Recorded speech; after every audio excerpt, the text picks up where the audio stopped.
Hi, Matt Buddy from Complete Wealth here again with another quick update because the government came out yesterday with some more announcements, this time with a package they're referring to as JobKeeper. So we thought we'd get into this one pretty quickly because it has some implications for a number of people and around that. So again, I'm joined by Christopher Sutherland from CompleteX, our business consulting arm, because Christopher deals a bit more with the employers. This is probably a bit more in your domain, but this is probably something that's going to be relevant for more people than might initially think. So a lot of our clients aren't necessarily going to be directly affected by this, but some of their children, friends, colleagues, even grandchildren in some cases might be. So let's get into it. So the government's come out. We had the job seeker announcement a little while ago, and that was around people who have essentially lost work or had their work dramatically reduced, and government providing essentially some sort of safety net, almost kind of living wage sort of concept for people. JobKeeper, though, is focused on employers. So this is about trying to make sure that employers can keep people working as opposed to having to stand them down. Now, it does cover people who are still down. So basically the details are it's going to be $1,500 a fortnight, and it's going to be paid to people where employers apply for it, right? So if you're an employee that's been stood down, then your employer will apply potentially on your behalf, if you like, or even if you're still working, your employer is going to apply. So I guess the first point is, if you're an employee, then this isn't something that you need to take advantage of per se. It's something your employer is going to direct, and they're going to do that by going to the ATO site. And there's not a lot there yet. Just really register your interest, and we'll get back to you basically. But it's going to start from the end of the month, I think, is the timing of when they expect this to be. But it's going to be applicable from the 1st of March. 1st of March, yeah. So we're already a month in, essentially. So, but yeah, we're not expecting payments, I think, until the end of April, pretty much, yeah, because it'll take a while to get sorted. So, but really, this is the government paying the employer to help subsidise wages. And so let's start with people who have lost, had their hours cut back, and basically they're not working. Okay. So in this case, the employer in this situation says, hey, I've got Christopher who was working for me in my beauty salon or hairdresser, whatever it is, but I had to put him off because I can't open. In this case, the employer applies for that payment, and they receive that payment, and that payment is paid then on to the employee, essentially. Yes. So up to $1,500 a fortnight. Now, importantly, it doesn't matter what they were earning before they were stood down. Even if they're earning less than $1,500 a fortnight, they're going to get paid the full amount. Basically, the employer has to pass the full amount on, essentially. So that's for people who have stopped working, basically, because of this coronavirus sort of approach. Yep. If they're still working and they're earning less than the $1,500, the employer still will pay the full amount. So everyone essentially gets like a pay rise if you're earning less than that, up to that amount. Okay. But if you're earning more than that, you're still working and you're earning more than that, then you're not going to see an impact on this, right? So the employers are going to receive the money, and they're already paying you $2,000 a fortnight, say, for argument's sake. Then they're really it's only costing now $500 a fortnight for you to be employed. So the important concept behind this one is this is about keeping people employed. Predominantly, that's the focus, as opposed to giving money to people that aren't already getting it. So, yes, it's going to do that for people who have stopped work. So it's in some respects going to replace the job seeker. So I think what the government have looked at this and said, rather than throw all these people who hopefully will go back to work as soon as this is all over, rather than throw them into the dole queue, into the normal sort of job seeker market or job seeker administration, let's bypass that. So I know you just told everyone to go and get into their MyGov account and apply. And that's still a good idea, right? Because this will take a bit of time, and you need to the whole thing needs to sort of work itself out. So at this stage, I'd still say to anyone, especially if you're not working at all, get in there, and if you haven't already, apply for your job seeker.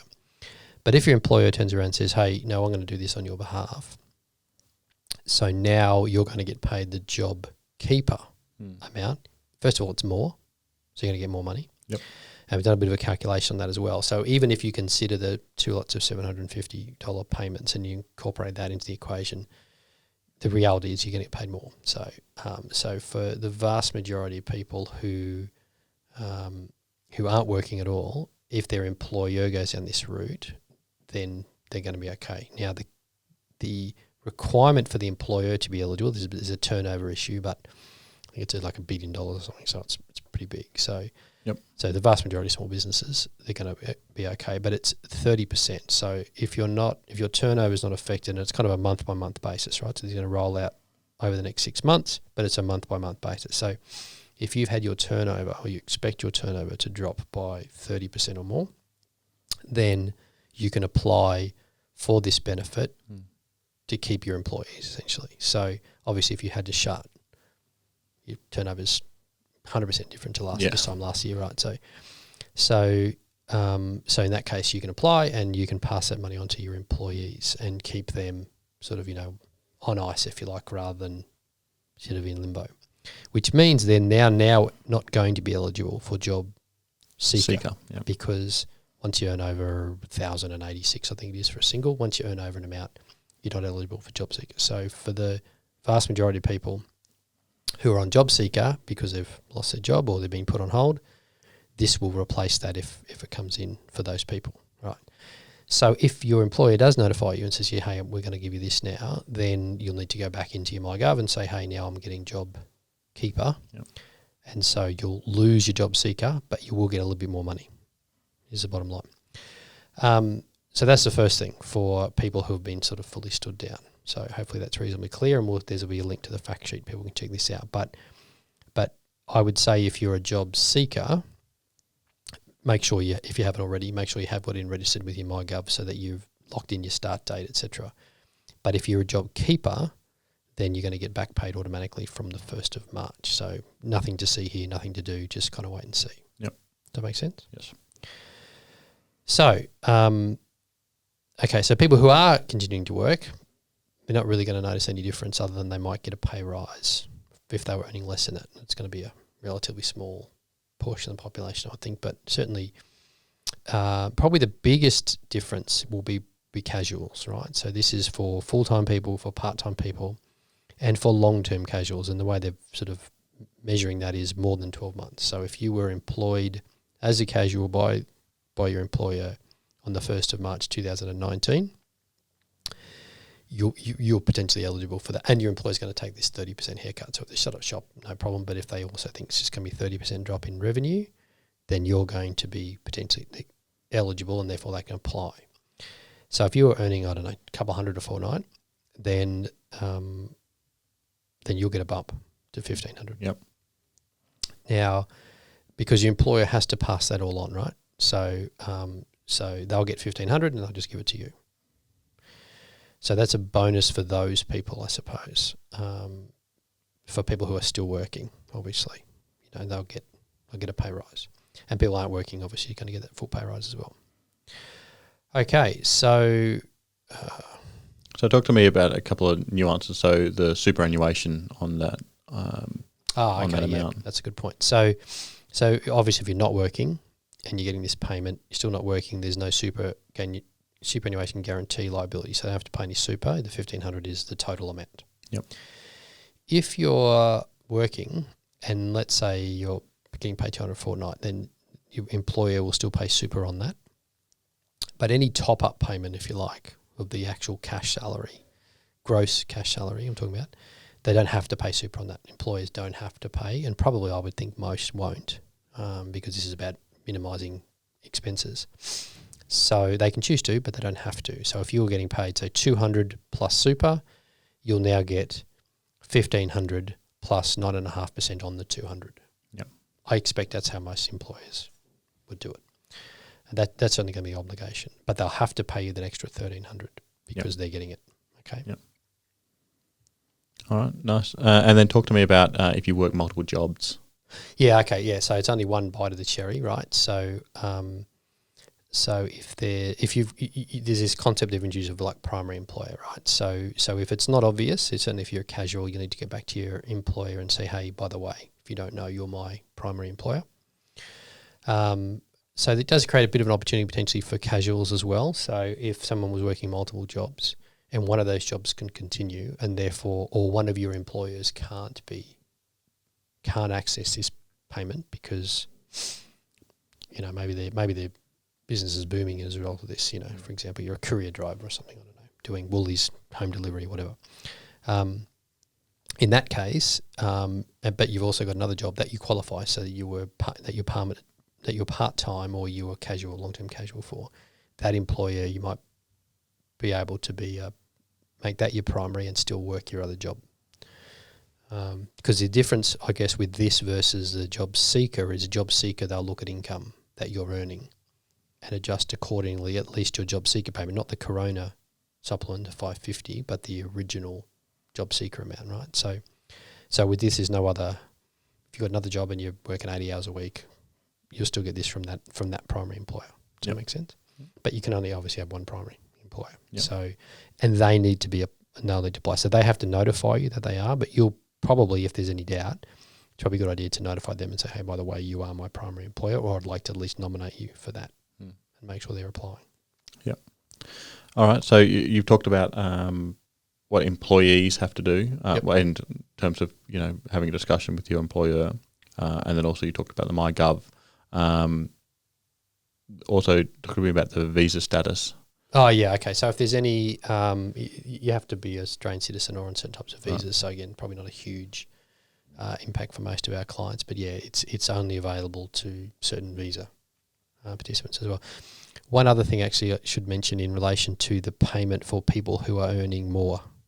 So if let's say you're earning $3,000 a fortnight, for example, you won't see anything because your employer is going to now get, assuming they're eligible, they'll get the $1,500. But if they're still employing you and you're still earning, that's going to essentially be a subsidy to help keep you on, right? So you won't get anything out of it in the sense of you won't see a hit to your paycheck like your colleague who was only earning $500 a fortnight will see, because you're already earning enough basically. So so it's not a case of everyone gets a pay rise. It's just some will benefit disproportionately, as always when you throw these sorts of measures out quickly.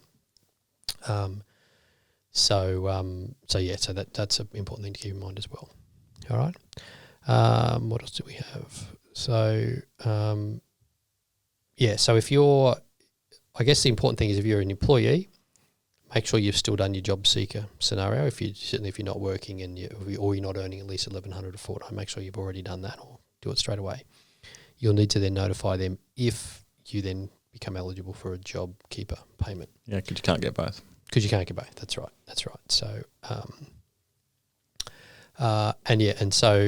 if you're a casual that wasn't that didn't have an employer at 1st of March 2019, then you're not going to be eligible for this. So you're definitely going to stay on the job seeker side of things. Yeah. Right? So if you, an example there, if you just started your casual employment 1st of January 2020. Yep. And you weren't with that same employer back in 2019. Yes. That person's not going to get eligible for the JobKeeper. That's right. So again, it's probably going to be a little bit of a negotiation in some cases as well, right? So maybe you're better off in some cases becoming a job seeker because your employer is not going to have the turnover drop or whatever for you to go on to that, especially if you're a casual potentially, right? So there'll be situations potentially where you say, look, rather than me working and earning $500 a fortnight or $1,200 a fortnight, for example, and then therefore not be eligible for a job seeker, I'll sacrifice my hours so you can pay someone else more, and I'll get that money anyway from a job seeker scenario. So there's an opportunity, I think, for employers to sort of have a bit of a conversation around how do we share the labour and share the benefits. Because again, I think the government, and I don't know this, but I think the government, one of the considerations that seems to be in play here is they've left a bit of malleability in it. So, and I think that's probably deliberate in the sense of saying, well, hey, look, you guys, you're all adults, work it out between you and try to work a way where you keep everyone going as best as possible. Go back to that idea of like momentum's much easier when the car's moving, even if it's only just creeping along, than if it stops. Yeah. If it stops, it's really hard to get going again. So if you've got to slow it down to barely moving, fine. You guys work out how the best way to do that. We're just going to give you that little bit of a push.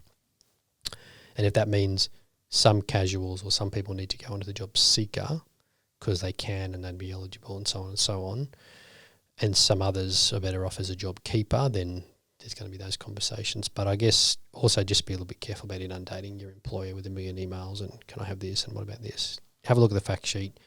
If you qualify for the job keeper, as long as your employer knows that they're the primary and they're going to likely be eligible, there's nothing for you to do. Yeah. Except notify you through your MyGov account if and when they've said we've now registered you. All right? Very good. Now, the ones we didn't talk about is sole traders or self-employed. So they're eligible as well, potentially. So again, make sure if you're in that situation where you're thinking, oh, my employees are getting something, but I might not, this is going to be better payment than be a job seeker. So sole traders or self-employed should be looking at this as well. Yeah. Again, they're under the same category. Your revenue's dropped by 30%. Correct. Yeah, that's right. So, and look, yeah, absolutely. So, there's a lot of people who will be eligible for this from an employer perspective. So, if there's any doubt, get in there and apply would be my recommendation. So that's about it. So, we're trying to get this one really quickly because this is probably a bit of an intervention for those people who are in the job seeker sort of side of things as well. So, definitely keep that going, get that application and that notification going. It's much easier to turn it off later if it turns out you don't need it. And also just have that conversation with your employer, but probably give them a bit of time just to work out, who they are or, how they might fit into this. And then, but as always, if you've got any other questions, let us know. We're more than happy to look into it in a bit more detail or provide more detail to anyone else. But until next time, stay safe and thanks again for your support.